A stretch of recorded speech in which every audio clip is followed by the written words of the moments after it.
Imaginez un instant lire un texte sans aucun espace. Pas de virgule, de point ou encore de majuscule. Juste des lettres collées les unes aux autres à l'infini. Aujourd'hui, ce serait complètement impensable. Et pourtant, c'est exactement comme ça que les Romains écrivaient. Eh bien, à l'époque, pour eux, c'était complètement normal. Alors aujourd'hui, on va remonter le temps pour comprendre un petit peu d'où viennent tous ces signes qu'on utilise tous les jours, sans jamais se demander vraiment pourquoi ils existent. Certains ont été inventés par un seul homme, d'autres ont bien failli disparaître, ou d'autres n'ont encore jamais réussi à s'imposer, malgré des idées étonnamment ingénieuses. On va voir ça ensemble tout de suite. Alors déjà, commençons par la chose la plus contre-intuitive de cette vidéo. Eh bien, aussi surprenant que cela puisse paraître, les espaces entre les mots n'ont pas toujours existé. Dans l'Antiquité gréco-romaine, on écrivait en scriptio continua, littéralement en écriture continue. Les mots se suivaient sans séparation ni pause visuelle. Une seule ligne ininterrompue. Mais attention parce que c'était pas un oubli, c'était vraiment un choix. À cette époque, lire se faisait presque toujours à voix haute. Le texte était en quelque sorte une partition pour la voix et pas encore un objet visuel destiné à la lecture silencieuse. Et la scriptio continua servait aussi de filtre social. Seuls les lecteurs expérimentés savaient découper le texte correctement. Un esclave, par exemple, ou quelqu'un de non averti, pouvait copier un texte sans forcément le comprendre. L'écriture était donc aussi un marqueur d'élite intellectuelle en quelque sorte. Et ce n'est qu'à la fin de l'Antiquité que les espaces commencent à apparaître timidement.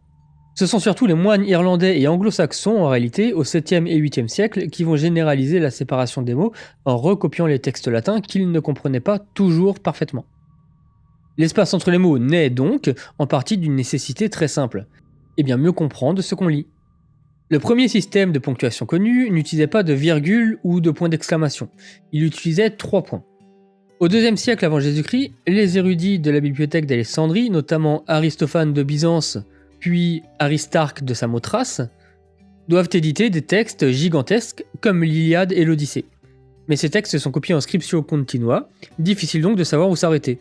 Alors Aristophane imagine un système simple, un point en haut pour une pause longue, un point au milieu pour une pause moyenne et un point en bas pour une pause courte. 3 hauteurs qui représentent donc 3 pauses.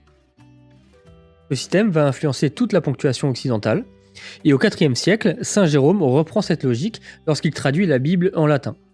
Il divise les phrases en colla et commata, c'est-à-dire en membres de phrases et en incises. C'est d'ailleurs de là que viennent les mots colon et virgule.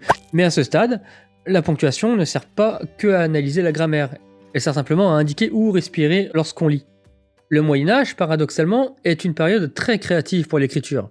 Les moines copistes passent leur vie à recopier des manuscrits, et pour eux, ponctuer est essentiel. Il faut que le lecteur sache où respirer lorsqu'il lit à voix haute. C'est à cette époque que plusieurs signes commencent à se fixer. Le point devient progressivement un marqueur de fin de phrase, la virgule issue d'une petite barre oblique nommée virgula indique une pause brève, les 2 points introduisent souvent une explication ou une citation, et le point d'exclamation, lui, viendrait probablement du latin io, un cri de joie, que les scribes écrivaient parfois le i au-dessus du o, et avec le temps, les 2 lettres se sont superposées et fusionnées en ce point d'exclamation que l'on connaît aujourd'hui. C'est aussi au Moyen-Âge qu'apparaît le point d'interrogation, appelé punctus interrogativus. Selon une théorie répandue, il viendrait d'une abréviation du mot latin quaestio, qui voulait dire tout simplement question, et les scribes l'écrivaient QO, et en fait ces 2 lettres ont fini par fusionner jusqu'à donner le point d'interrogation que l'on connaît aujourd'hui.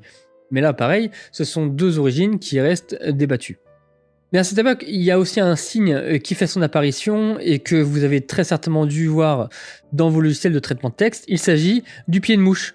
C'est une sorte de P inversé avec 2 traits et à l'origine, en fait, ça représentait un C barré, une abréviation du mot latin capitulum qui voulait dire chapitre. Au XVe siècle, l'imprimerie bouleverse complètement l'écriture. Lorsque Gutenberg met au point son imprimerie vers 1450, les livres peuvent enfin être produits en grande quantité. Mais cela pose un nouveau problème. Il faut standardiser la ponctuation. Chaque imprimeur ne peut plus inventer ses propres règles. Alors un homme va jouer un rôle important ici, il s'agit de Alde Manucci, un imprimeur vénitien. C'est lui qui popularise notamment le point-virgule. Ce signe intermédiaire entre la virgule et le point, qui aujourd'hui a tendance à disparaître dans certaines langues, mais en français, il perdure encore. Par ailleurs, les Français utilisent les guillemets français, qui sont ceux-ci, mais en anglais, on utilise des guillemets qui sont comme 2 apostrophes collées, que voici. Ces signes doivent leur nom au nom Guillemet, probablement en référence à un imprimeur nommé Guillaume ou Guillemet, mais cette origine est débattue également. Chaque tradition typographique européenne a conservé ses propres guillemets. Par exemple, l'allemand utilise des guillemets bas et hauts. Et puis il y a aussi ce signe mystérieux, l'esperluette, le « et » d'imprimerie. Graphiquement, c'est une ligature du E et du T, du mot latin tout simplement « et ». Mais son nom lui-même est une énigme. Une théorie raconte qu'au XIXe siècle, le symbole faisait encore partie de l'alphabet. Les enfants terminaient la récitation par X, Y, Z, et perceet, qui, lorsque prononcé rapidement, aurait fini par donner esperluette.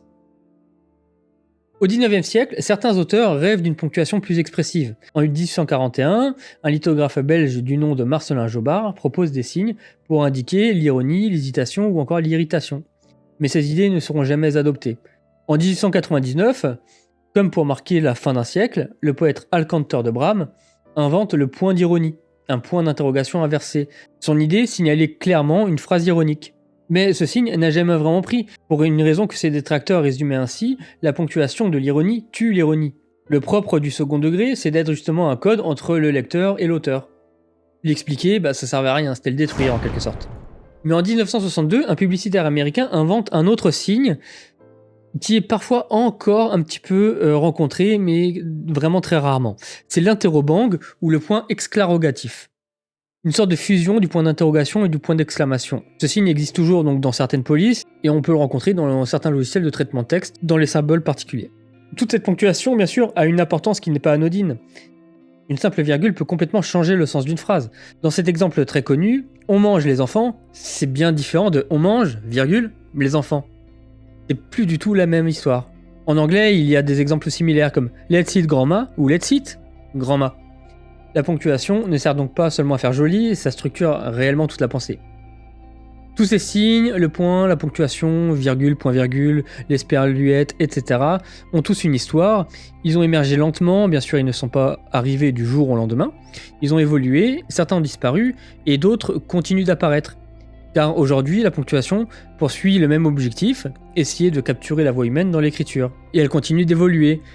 Aujourd'hui, il ne vous a pas échappé qu'on rencontre un nouveau type de ponctuation, pourrait-on dire, sous le nom de emoji ou émoticône, avec des visages qui représentent finalement les émotions. On pourrait presque dire que c'est une évolution moderne de la ponctuation. J'espère que cet épisode sur la ponctuation vous a plu. N'hésitez pas à vous abonner pour ne rien rater des futures vidéos. Et moi je vous dis à très bientôt sur Etymologique.